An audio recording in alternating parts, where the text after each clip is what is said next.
All right, great to see everybody here. Can anybody hear? Yes. All right, good. I don't have one of those booming voices that fill a room, so I'm mic'd up, and that way we can, at least you can hear what I'm saying. Okay, let's get going. So I've built this mystery, a Rez-noir. It's called Dog Eyes, and I've built it as a Rez-noir. And I'm sure many of you are scratching your head saying, what the hell is a Rez-noir? Now, how do I explain it? Lift up a rock, and what squirms and wriggles beneath is a metaphor for Rez-noir. I'm sure all of you have ideas about film noir, the French name for a certain dark and seamy American movies populated by malignant characters in the late 1930s to the early 1960s. Film noir is an outgrowth of German expressionism. Think Fritz Lang's Metropolis. During World War II, many German directors, like Billy Wilder and Otto Preminger, fled Nazi Germany to work in the States.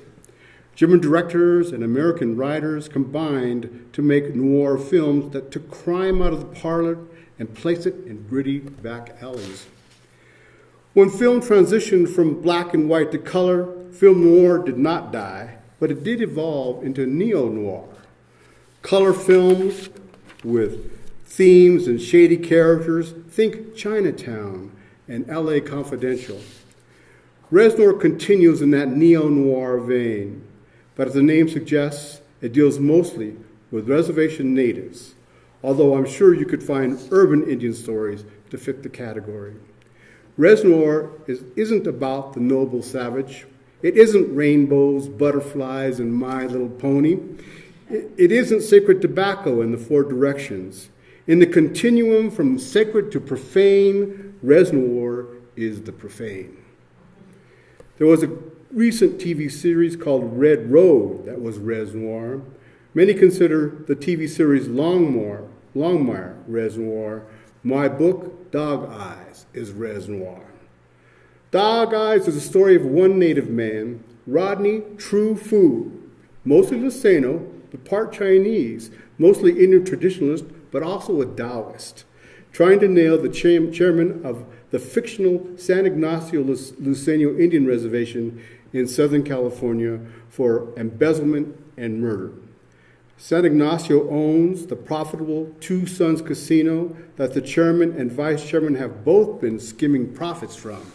The chairman, Sonny Sanchez, is a friendly, glad-handing psychopath who murdered his own father when he was 12. He teams up with Indigo Pavitt, the vice chairman, another SOB. Both embezzle casino cash, and both are hiding major funds in offshore accounts to build their dream. A privately owned casino on reservation land, a casino where all the profits go to them, millions and millions and millions.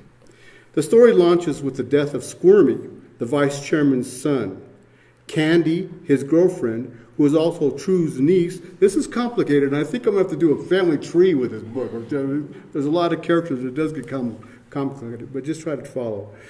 Who is Candy is Squirmy's girlfriend, but she's also True's niece, was with him and survives a bullet in the head. But she's in intensive care. The two are sitting in Squirmy's 1969 Camaro in front of Aunt Bessie Beddington's house. Aunt Bessie, who raised Candy, hires True to find Candy's shooter. They don't really care much about Squirmy. He was a cokehead, cage-fighting asshole. Needing to start somewhere, True knocks around the res, interviewing locals who might shed some light on who and why Squirmy was shot. The trail leads to Hawaii, where Bessie is a major player in island real estate after earning a fortune as the madam of a World War II Honolulu whorehouse. $3 for 3 minutes. Then the reservation body count starts. A casino video technician who has a tape of Squirmy fighting with Sonny is bludgeoned to death with a claw hammer. There's a haughty torch singer who is having sex with both Squirmy and Sonny. Indigo is killed when he reaches into a mailbox and a rattlesnake strikes his wrist. There's no way the rattlesnake got into the mailbox on its own. Bossie's gardener is shot dead from long range. There are attempts on Bossie's and True's life. She hires a bunch of res vets to form a security patrol for her house. And there is a love angle, of course, as True falls hard for Miranda Wake, Bossie's lawyer. Miranda is pure pulchritude, but she's also poisonous with her own outsized ambitions. The story attempts to explore two basic questions.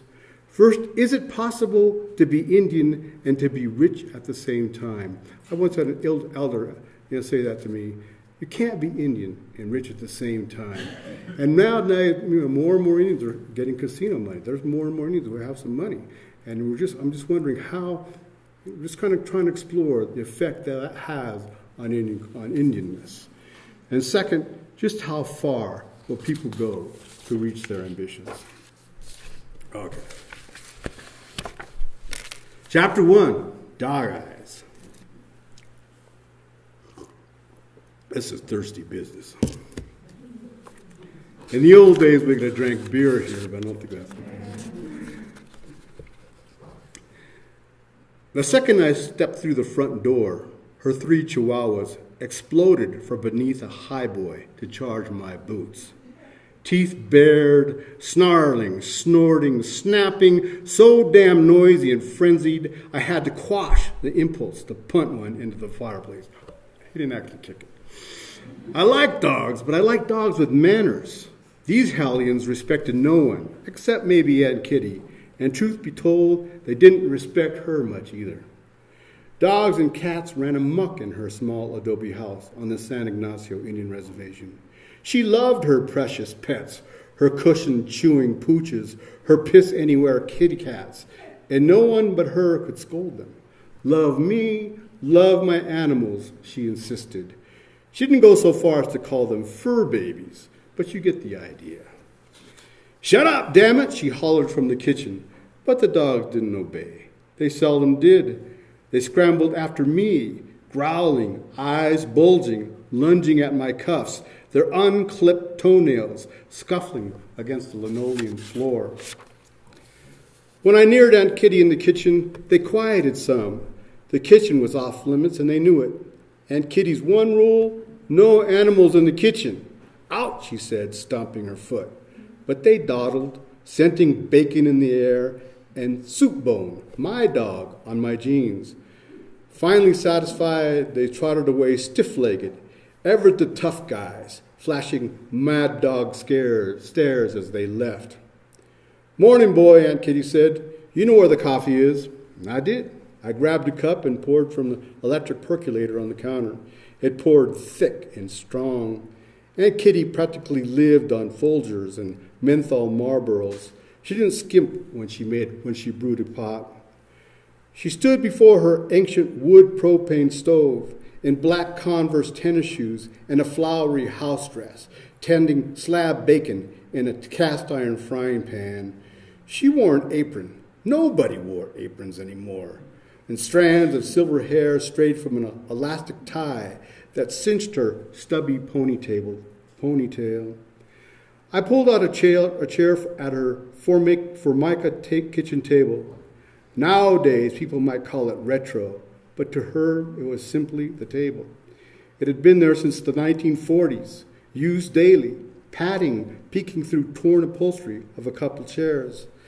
I lowered the news blaring on her Bakelite clock radio, also a table fixture since Eisenhower was president. The clock hasn't shown the right time in years. As a tribal member, she got a monthly casino check and could afford new stuff, but she preferred her old stuff. She'd spend $500 to repair her old fridge when she could buy new for $400. All her married life she lived in this dim, 2-bedroom home with her husband Aloysius, Uncle Allie. For several years after my parents were killed, she reared my brother Wilson here as well. But Wilson grew, left for school, then took up his own life. Uncle Allie died 15 years ago of too much home brew. Sure, he drank too much, but oh, how she loved him. And this was their house, and she couldn't abide change. She ate her meal solo across from his photo, wishing he could talk to her. I grabbed the ever-present can of pet evaporated milk, poured it and sugar into my coffee and stirred. Aunt Kitty handed me a steaming plate of fried eggs, beans, and slab bacon. Tortillas in that bowl and salsa in that one, she said. She said sarsa because that's the way older natives pronounce it in Southern California. Arthritis be damned. Aunt Kitty, if still married, made fresh tortillas each morning. While mixing the dough, she forked in lard and splashed in milk, which added taste and texture. And she rolled them thin, see-through thin, with an old Thunderbird wine bottle, then lightly blistered them on a cast-iron comal. A tortilla artist, she hummed as she crafted. God love her, she often sent home extras with me wrapped in tinfoil. She brought over her coffee, added milk and sugar, and sat across from me. Steam fogged her cat-eyed glasses, and she wiped them with her apron. She had worn the same style glasses since before my birth. I suspected it was because Della Street, Perry Mason's secretary, wore them. Aunt Kitty once worked as a cook for Earl Stanley Gardner, creator of Perry Mason, and she loved all things Perry Mason, read every book, watched every television show many times.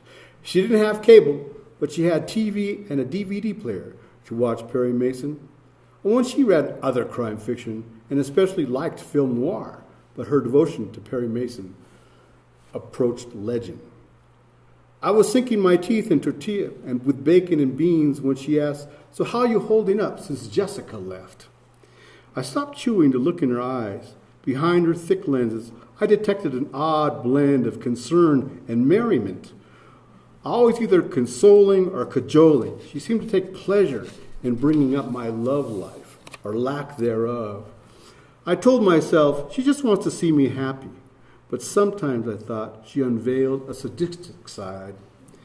She followed up a menthol with a Zippo lighter, inhaled and wheezed a little cough, and she blew smoke.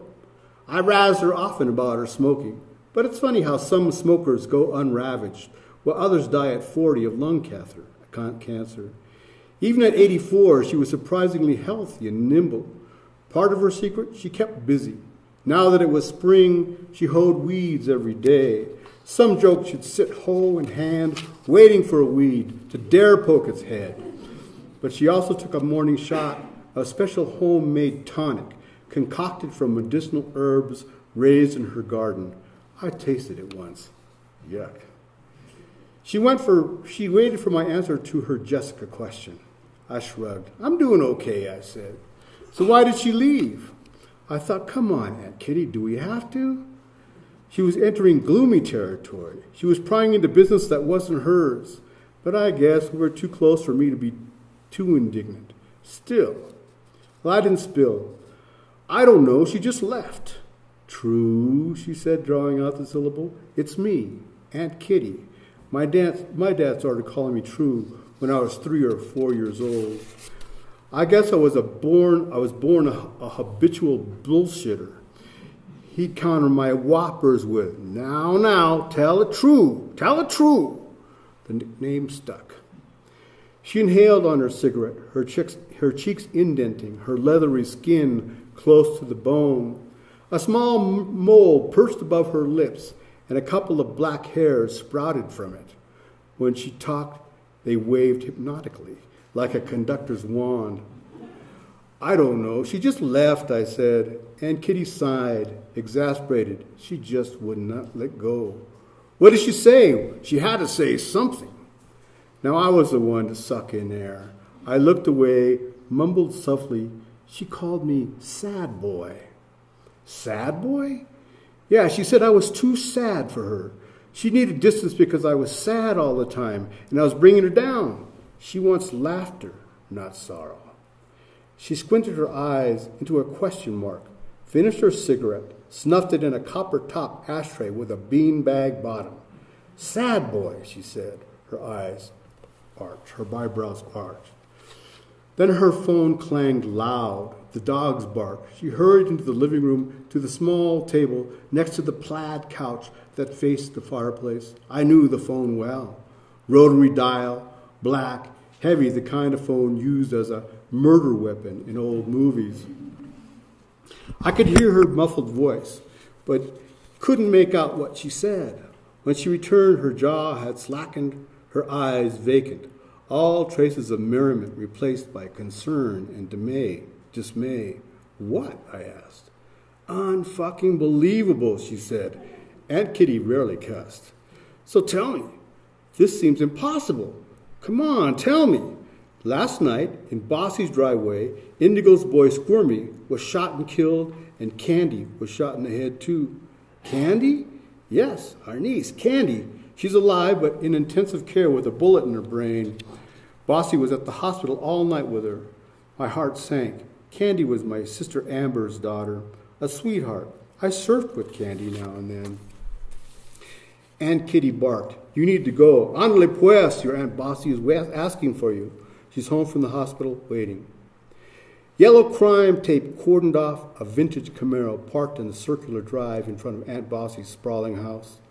I pulled up, shut down my truck, and clambered out. Just a few minutes after 9 a.m., but the sun's rays already stung.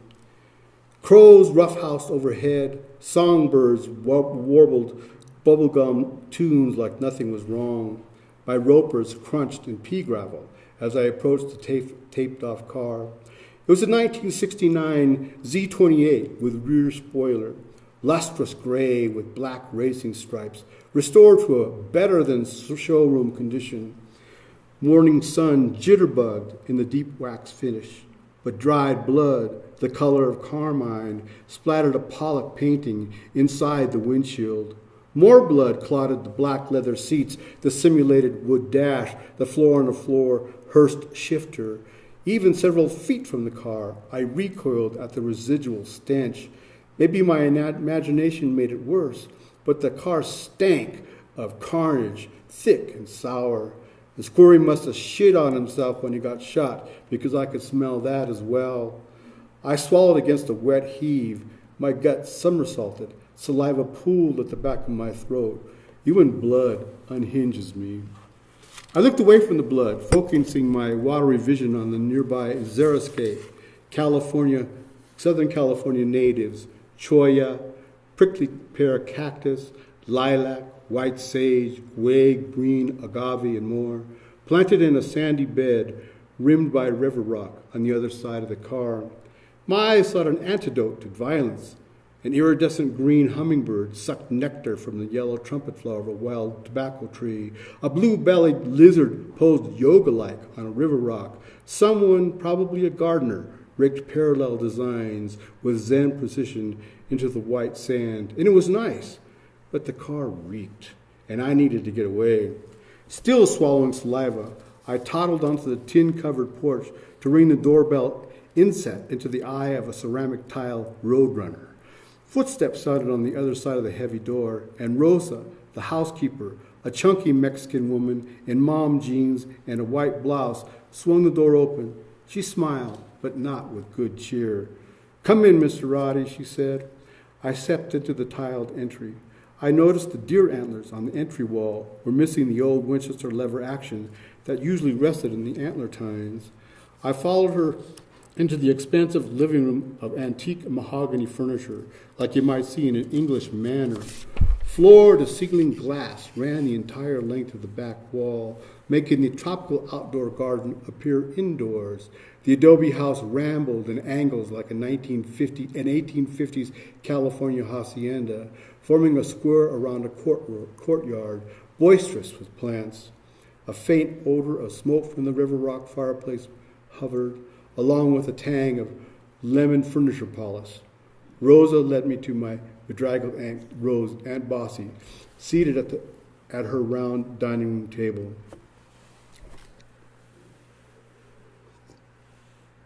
Sorry, I'm getting dry.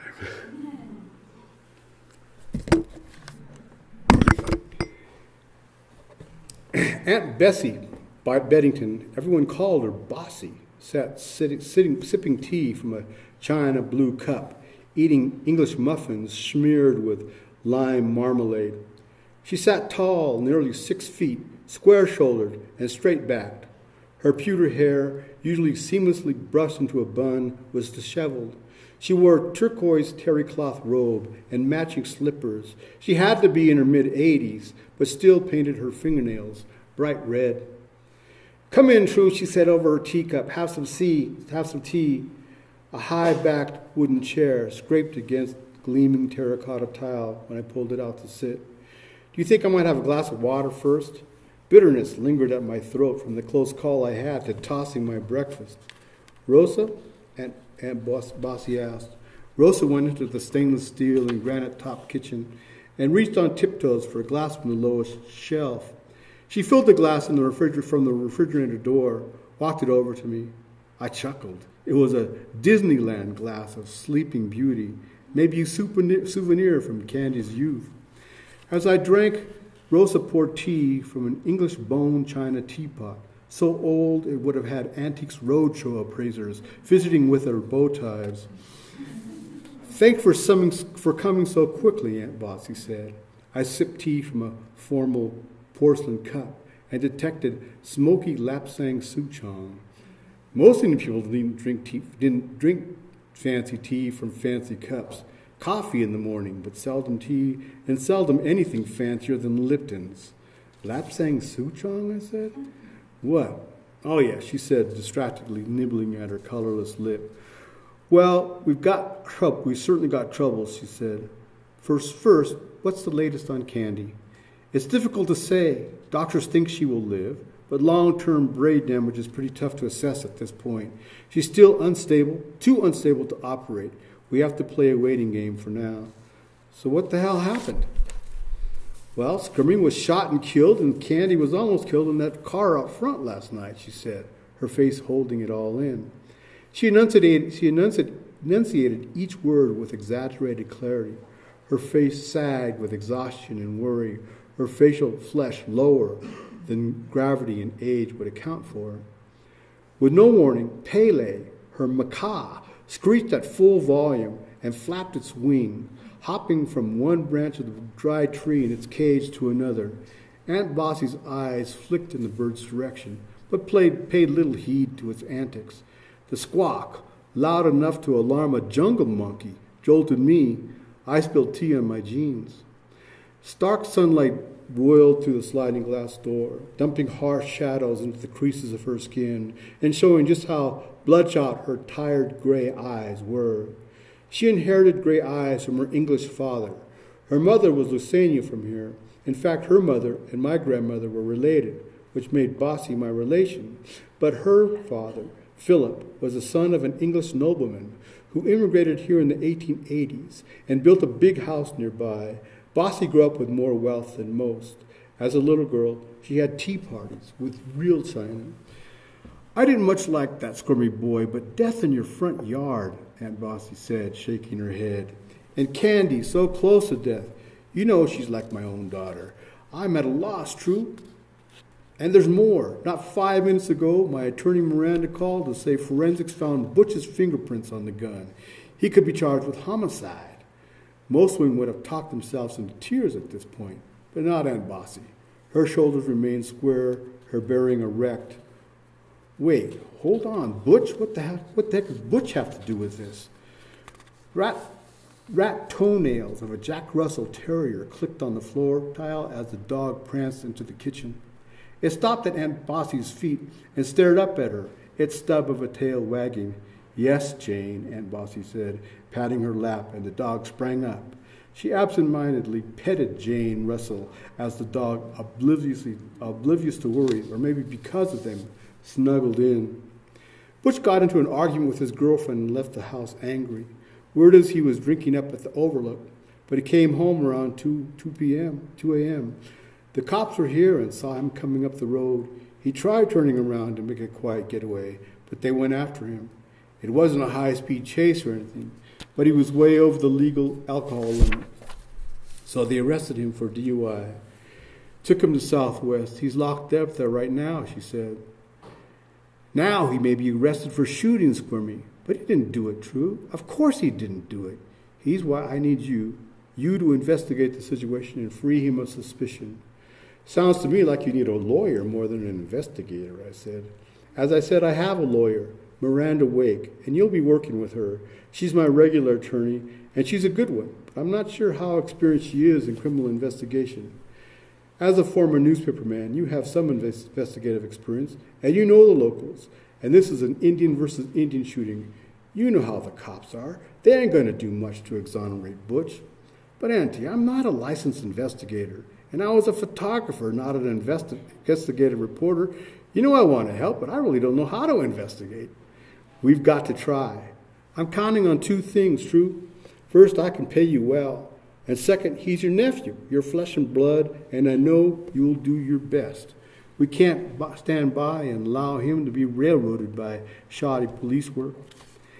Aunt Bessie aimed her chin at me, her eyes full of fire. I was beginning to feel her strength, the strength she was known for. For a couple of years, she was troubled chairwoman when she first came back to the res. Her politics were old school, tough-minded and dogged, but times changed. The casino mentality grabbed the tribe by the throat. Bessie wasn't anti-casino, but she liked to think before she acted, and the people, short on patience, wanted faster action. She was voted out. Since losing as chairman, she was elected to the executive council, so she's still involved in tribal politics. And many continue to listen to her. People still respect her. True, I'm an old woman without much time left. I don't talk that way. No, hear me out. I have money and no need to conserve it. I want my grandson protected. He's a good boy, a little wild, sure, but weren't we all at that age? To show good faith, I will give you $100,000 to undertake the investigation. I'll write you a check for $50,000 now and another $50,000 if you achieve the results, meaning you get Butchie cleared of charges. Whoa, that's a lot of money to turn down. Did materialism affect my judgment? Hell yes. I would have done it for free, but I had been lusting after a good deep-water fishing boat for a long time, one that could cruise to Catalina and Mexico where the Dorado run, one of my favorite eating fish. I pictured myself at the wheel of a seaworthy cabin cruiser, eyes peeled for fish signs, nudging the throttle of twin diesels, listening to them pound through the light chop. Okay, Aunt Boss, let's do this. Great, we'll be a great team. She reached for a light brown leather handbag hanging from a chair and took out a checkbook. She flipped it open and with a fountain pen scribbled out a check for $50,000 and handed it to me. Miranda will draw up a contract, she said. Contract? I am a businesswoman and I pay taxes. I keep things on the up and up. I folded the check and put it into my wallet. Our eyes locked and we smiled. She must have been a beauty in her youth. Even today, beneath the wrinkles and skin folds, she had the feline grace of a fashion model. Although bent with arthritis, her long fingers had delicacy you could find on dancers and pianists. So tell me one more time what happened last night. Her shoulders shrank like she'd been slapped back into unkind reality. Okay, she said, but it was clearly a strain. It was Friday night, the kids were gone, and she went to bed, she said. I never sleep well when their beds are empty, but you just have to trust they will come home in one piece. Butchie was out with friends. Candy went out with her boyfriend. Spider was out too, spending the night with a school friend. I worried, but I fell asleep eventually. At about 2, I heard a boom. I heard 2 booms. I knew it was a gun. I got up to see what happened and went out the front door. She went on. When outside, the car's lights were on. The engine was running. She saw Squirmy's head resting at an odd angle on Candy's shoulder. Candy's head was pinned against the passenger window. She got closer and saw the blood. Blood covered Squirmy's face. An entrance wound went in at the side of his nose and blew out the back of his head like he was looking at whoever shot him. Blood streamed from Candy's head as well, but Aunt Bessie wasn't sure at first if Candy had been hit. She rushed to Candy's side of the car and opened the door. She yelled at Candy, but got no response. She knew she shouldn't move her. She ran into the house and called the cops and the fire department. Medical technicians from the San Ignacio Fire Department were first to arrive. They worked on Candy, trying to stabilize her vital signs. It was too late for squirming. Butchie drove up at that time while the cops were still there. He was drunk. He took one look at the cops, knew he was too drunk to be driving. He turned off his lights, spun around, and tried to sneak off. Two cops jumped in their patrol car, turned on sirens, and sped after him. Butchie pulled over. They didn't have to chase him. They brought him back and questioned him, firing question after question, never letting up. When they finished, they arrested Butch. Aunt Bessie checked her wristwatch and the wall clock. Good Christ, she said. Look, Miranda can answer all these questions. I need to get to the hospital to check on Candy. I spent most of the night there, but they sent me home. They're supposed to call if there are any changes, but I don't trust them to call. She rummaged through her purse and handed me Miranda's card. You'll have to excuse me, I gotta go. She turned to Rosa. Please tell Mauricio I want to leave in 5 minutes. Rosa went outside, talked to Mauricio, a middle-aged Mexican gardener in a Padres baseball cap. He had been pruning trees in the back courtyard with loppers. I watched them communicate, their shoulders shrugging, hands gesturing. I flipped open my cell phone and punched the numbers from Miranda's card. A woman with a histrionic lilt answered the phone. Wake and Associates, she said. Miranda Wake, please, I said. I'm sorry, sir, she's out of the office. May I take a message? Yes, this is Rodney Fu. Oh, Mr. Fu, I have instructions to give you Mrs. Wake's cell phone number. She gave me the number and I dialed it. Miranda Wake, she said. Hello, this is Rod Fu. Ah, yes, Rod. Miss Meddington told me she was going to hire you. I'm at the Southwest Justice Center trying to arrange bail for Butch. I'll be here for another hour. Meet me for lunch later? Sure, I said. She suggested a Cajun restaurant in Murrieta. I told her I knew the place and that I'd be there at noon. Rose returned to the kitchen to clear the tea setting from the table, and I was pocketing my phone. Rosa, I said I'd like to see Butch in Candy's room. She shook her head. I can't give you that permission. You have to ask the boss. A minute or so later, Bossa came out, straightening a tweed jacket. What is it, True? I'm rushed. I would like to see Butch in Candy's rooms. Bossy looked at the ceiling and thought. I'm afraid I can't allow that without the permission. You can at least tell me if some of Candy's friends, can't you? Her best friend is Rebecca Storm. You know the Storm family, don't you? Yeah, I do. I don't have her number handy, but you're the investigator. I'm sure you can find it. Now I gotta go. I followed her out the door. Mauricio had a venerable but well cared for brown and tan Jaguar waiting out front. She folded herself into the back seat, and the car crunched down the driveway at a stately pace. I could stop here, but that's the end of chapter 1, but I'm going to read just like a couple of pages from chapter 2, because I want you all to meet Miranda Wake. She's the attorney, and she's the femme fatale. After first stopping at the bank, I angled my Toyota pickup into an empty stall and walked across the strip mall toward the Blue Bayou, the Cajun restaurant where Miranda Wake wanted to meet. The Murrieta strip mall was a cookie-cutter replica of 1,000 other strip malls, a couple of department store anchors, some specialty shops, a few chain restaurants, the ubiquitous Starbucks. Built on the cheap, the shopping complex looked better than it was, with palm trees and other ornamentals planted to mask mediocrity. And these days, I noticed more store vacancies. A spiky-haired soccer mom in a black Suburban with oversized tires and a lift kit yacked into a cell phone as she cranked the steering wheel, taking 2 passes to fit between the narrow painted lines. Getting out, she banged her door into the Volvo SUV next to her. Her white miniskirt hiked up her tanning salon legs, offering a glimpse of nearly transparent thong panties.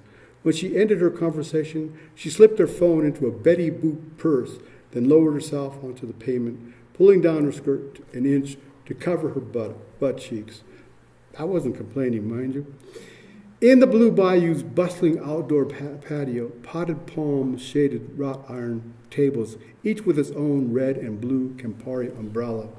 Zydeco music pulsed through outdoor speakers, and waitresses in short denim skirts and work shirts tied at the waist delivered food and drinks to tables on wooden trays. It was a Saturday lunch crowd, men in $40 haircuts, polo shirts and pleated slacks, women in beige linen dresses, gold chains and 2-inch heels. Tables overflowed with locals and out-of-towners grabbing a bite before a day of wine tasting, golfing, antiquing, or just lolling about the pool with a highball. In the old days, Murietans worked cattle and tilled soil. They ate biscuits and gravy or chipped beef on toast. Food sustained them for a long day of roping calves or cutting hay. There are few original Murietans left. Most are transplanted big city people looking for cheaper housing, safer neighborhoods, and better schools for their kids. I gotta say the Blue Bayou's food was a nice step up from biscuits and gravy, though. A high-energy Louisiana couple operated the kitchen, and they slow smoked the real deal. I met the head chef, a burly black guy who spoke with a Louisiana lilt and sipped sweet tea nonstop. The man knew his way around a room. I scanned the tables looking for Miranda, which was tough because I'd never seen her, but Bessie had told me she was Arapaho, so I glanced around looking for a native woman. I spotted one, seated at a table, drinking iced tea. Nothing prepared me. The most beautiful woman I'd ever seen. Long, straight brown hair, loose and flowing, skin the color of coffee laced with pet milk, a smattering of freckles across her flawless nose, riveting hazel eyes. It was like she stepped out of my dreams. Perfection. She smiled at me soft and warm, a beatitude. Her only imperfection, a front tooth that slanted slightly, affecting her smile, but not in a bad way, in a cute way, a bit like Cher. It was the imperfection that even made her more perfect. How do you walk toward a woman like that? Just be yourself, I urged, and I tried. I tried to tone down my strut as I approached, but a little John Wayne crept in. I couldn't help it. She looked so good, it hurt. All right, thank you.